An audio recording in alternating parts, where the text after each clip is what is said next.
अस्सलाम वालेकुम viewers, welcome back to my academy. उम्मीद करती हूँ आप सब खैर आफियत से होंगे। आज हम इंग्लिश 201 का लेक्चर नंबर 11 स्टार्ट करने वाले हैं, जो है the 7 C's of effective communication. इसमें सबसे पहला पॉइंट है करेक्टनेस का। तो कम्युनिकेशन में करेक्टनेस का मतलब है कि आप जो लिख रहे हो या कह रहे हो उसमें ग्रामर, पंचुएशन और स्पेलिंग सही हो। अगर ये तीनों चीज़ें स्ट्रॉन्ग हैं तो आपका मैसेज प्रोफेशनल और रिलायबल लगता है। करेक्टनेस का एक और मतलब भी है कि आप राइट लेवल की लैंग्वेज यूज़ करो, ना बहुत ज़्यादा मुश्किल और ना बहुत ज़्यादा कैजुअल।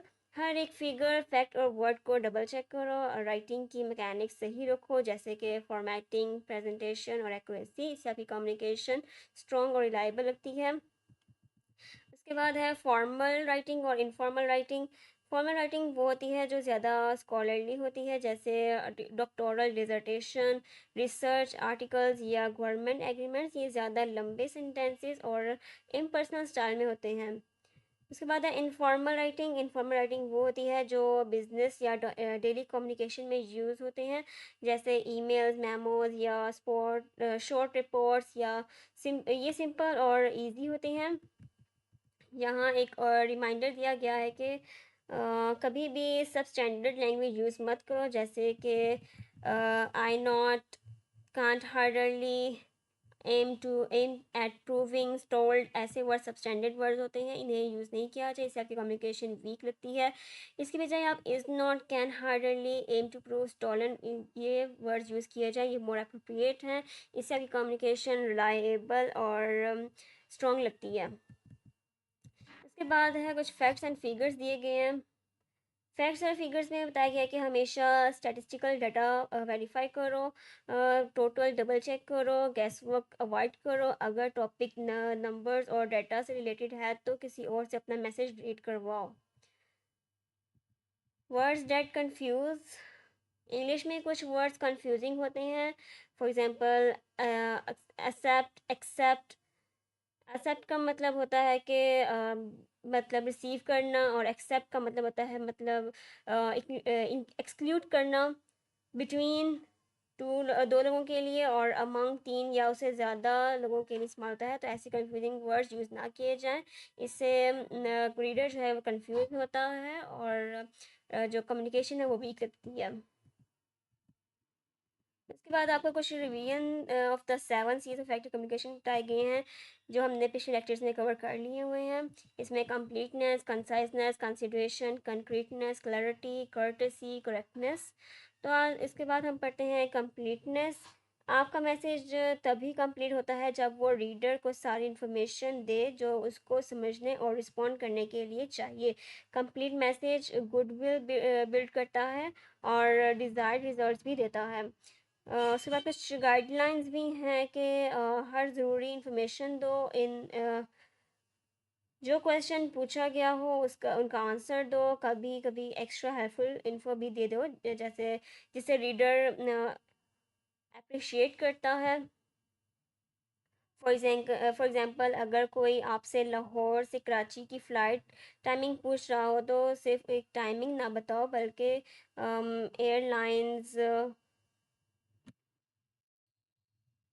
एयरलाइंस रूट्स और कॉस्ट भी ऐड कर दो। इससे आपकी जो है मैसेज कंप्लीट लिखता है। उसके बाद है कंसीडरेशन।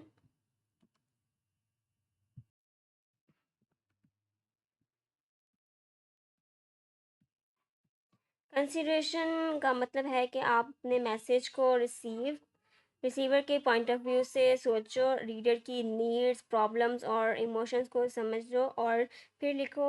इसको यू एटीट्यूड कहते हैं। इसके लिए भी कुछ गाइडलाइंस है कि यू वर्ड्स पर फोकस करो इंस्टेड ऑफ आई या वी। रिसीवर के बेनिफिट और इंटरेस्ट हाईलाइट करो, पॉजिटिव और प्लेजेंट फैक्ट्स मेंशन करो। उसके बाद है कंक्रीटनेस।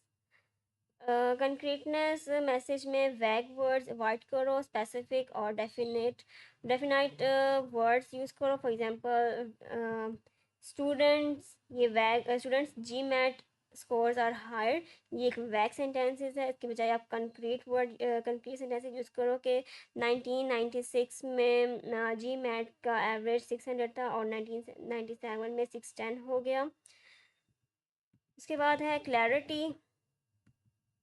क्लैरिटी का मतलब है कि आपका रीडर इजीली और क्विकली समझ जाए आप क्या कहना चाहते हो। ये तब पॉसिबल होता है जब आप फेमिलियर और सिंपल वर्ड्स यूज़ करो। इसके लिए गोल्डन रूल भी है कि हमेशा शॉर्ट और फेमिलियर वर्ड्स यूज़ करो। For example, instead of remuneration की बजाय आप पे वर्ड यूज़ करो। इंस्टेड ऑफ इनवॉइस की बजाय आप यूज़ बिल वर्ड। उसके बाद है courtesy.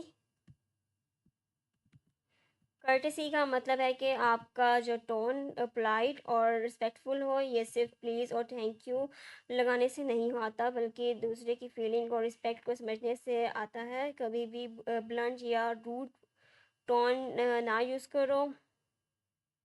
For example, stupid letter, I did not understand any of it की बजाय आप पोलाइट मैसेज लिखो, एक पोलाइट सेंटेंस यूज़ करो कि it's my understanding, could you please clarify this point. ये लाइन ज़्यादा अप्रोप्रिएट भी है और रिस्पेक्टफुल भी लगती है। तो ये सारे 7 C's आपकी कम्युनिकेशन को इफ़ेक्टिव और प्रोफेशनल और इम्पैक्टफुल बनाती हैं। अगर आप हर मैसेज में इनको फॉलो करेंगे तो आपका इम्प्रेशन बहुत पॉजिटिव और लॉन्ग लास्टिंग होगा। तो यहाँ हमारा लेक्चर कंप्लीट होता है। उम्मीद करती हूँ आपको अच्छे से समझ आया होगा। जो बात आपको समझ ना आई हो आप मुझसे कमेंट सेक्शन में पूछ सकते हैं। फिर मिलेंगे एक नई वीडियो में, तब तक के लिए अल्लाह हाफिज़।